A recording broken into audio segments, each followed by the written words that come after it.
Hi everyone, I hope everyone is having a great day today. Today I am going to be reading from 2 Kings 4, 1 through 7, and we're going to be talking about the widow's olive oil. You know, olive oil, I like having it in my kitchen. It's great on salads. It's great when you're frying an egg, and it's also great when you put a little bit in the water, when you're boiling water and you're going to make pasta or you're going to make rice. Olive oil is just great for so many things. It's great for your skin and it's great for your hair. But there was a time many years ago that olive oil was very expensive. And if you had some, you would cherish that olive oil because you needed it for your home. You needed it to make bread, to bake, to be able to feed your family. So today we're going to learn about the widow's olive oil. If you never heard this story, just listen to the story and the amazing faith that this widow had. The wife of a man from the company of the prophets cried out to Elijah, "Your servant, my husband, is dead, and you know that he revered the Lord. But now his creditors are coming to take my 2 boys as his slaves." So obviously, from those few sentences, you know that this widow was in debt. Her husband had passed away. They probably were already struggling, and he probably was working hard just to pay the creditors. You know, how many of us go into debt?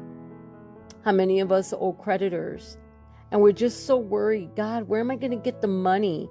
Or maybe you were left with a debt. Maybe one of your parents died or something happened and you were left with their home and you were left with their estate and you were left with all the bills and everything that needs to be paid. And you're just praying and asking God, how am I going to do this? I have a family to feed.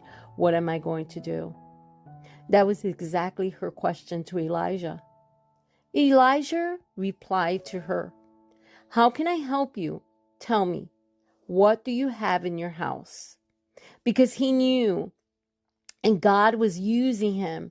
If she had something of value, God could use that something of value for her to be able to pay her creditors.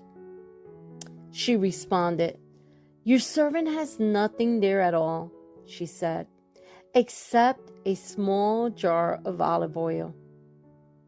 Elijah said, "Go around and ask all your neighbors for empty jars. Don't just ask for a few. Then go inside and shut the door behind you and your sons. Pour oil into all the jars, and as each is filled, put it to one side." So this takes tremendous faith. Here, all you have is a little bit of olive oil. You have no money to pay the creditors. The creditors are coming to take her sons so they could put them to work, put them in hard labor, and she is worried. She already lost a husband. She doesn't want to lose her sons. Here Elijah is telling her, give what you have, because that olive oil had a lot of value. So take your olive oil, and I want you to fill all these jars. That takes tremendous faith to go to each neighbor and to start asking them for jars. But she did. She was faithful and she trusted God. She left Elijah and shut the door behind her and her sons. They brought the jars to her and she kept pouring. When all the jars were full, she said to her sons, "Bring me another one." But he replied, "There is not a jar left." Then the oil stopped flowing. She went and told the man of God, and he said, which she's talking about Elijah, "Go sell the oil and pay all your debts. You and your sons can live on whatever is left." If you haven't read this, maybe when you have time, it's great to read this story because this woman had faith. She obeyed what God wanted her to do. And then she was going to have leftover to be able to live for her and her sons, maybe to go get some more oil, maybe to cook, maybe to pay her rent that she owed every month. God provided all her needs. What are you going through today that you're constantly concerned? That you're constantly concerned, how am I going to pay my electric bill this month without it being shut off? How am I going to go grocery shopping and feed my kids? How am I going to help my parents that are elderly and they're sick and they need my help? We have to trust God with the little that we have and give it to Him. Say, Lord, I trust that you will provide for me. I like Matthew 6, verse 25. Therefore I tell you, do not worry about your life, what you will eat or drink, or about your body, what you will wear. Is not life more than food and the body more than clothes? Look at the birds of the air. They do not sow or reap or store away in barns, and yet your heavenly Father feeds them. Are you not much more valuable than they? Can any one of you, by worrying, add a single hour to your life? You know, sometimes we worry and we think somehow by worrying it's going to change our circumstances. Worrying doesn't change. It's trusting in God through our circumstances, having faith and praying. And why do you worry about clothes? See how the flowers of the field grow? They do not labor or spin. You know, yesterday, I think, or the other day, I put up a video about upcycling. And talking about those clothes that we always worry, how are we going to dress the kids next month? You know, kids grow out of shoes so quick. I remember when my grandkids were living here with us for a while, and we were taking care of them. It was just so quick. They used to grow out of their clothes and their shoes.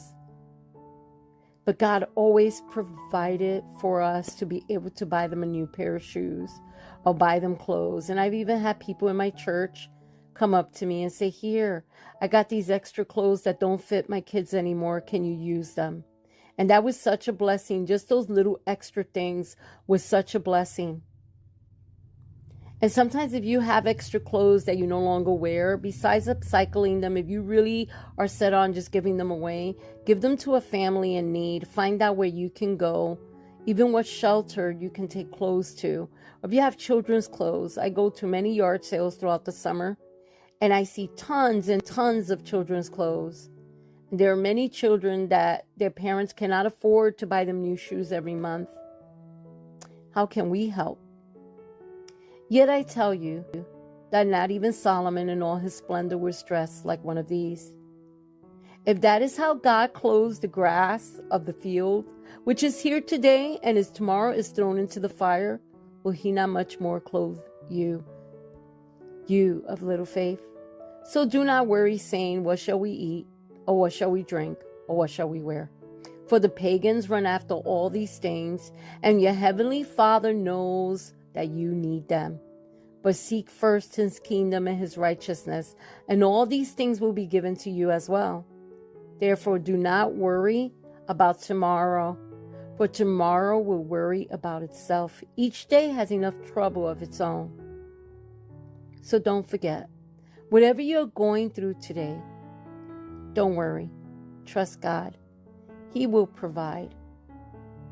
You know, I think one of the best things that we can do too is make a budget. Budget ourselves with the little bit we have. Put a little bit away, a nest egg, for you, for your family, for your children. If it's $2 you put in a jar every week, put $2 in a jar every week. If it's your change that you have left over from grocery shopping, don't give that change away. Put it away unless you're helping someone. But try to save as much as you can save. And most of all, trust in the Lord. He provides for us when we're struggling and we just don't know where the next meal is going to come from. I have seen him do that in my life time and time again. I remember my husband telling me a story about eggs. And I'll share that with you since I'm eating eggs. He said one day him and his mom were talking and they had ran out of eggs. This was quite a few years ago. And his mom said, don't worry. God will provide. And he said the same thing. And that same day, a neighbor that had chickens came over and said, do you need eggs? That neighbor did not know what they were going through and gave them a dozen eggs. Tell me if God listens or he doesn't. He listens. and He provides. He provides when we least expect. No, He's not a pixie God in the sky, just out there, just giving us whatever we want. That's not what God's about. But He does provide our needs. So remember, don't worry. Like the widow with the olive oil, she gave what she had and she trusted God, and He provided for her and her boys. God will provide for you. I love you all. I will talk to you in the next video. God bless.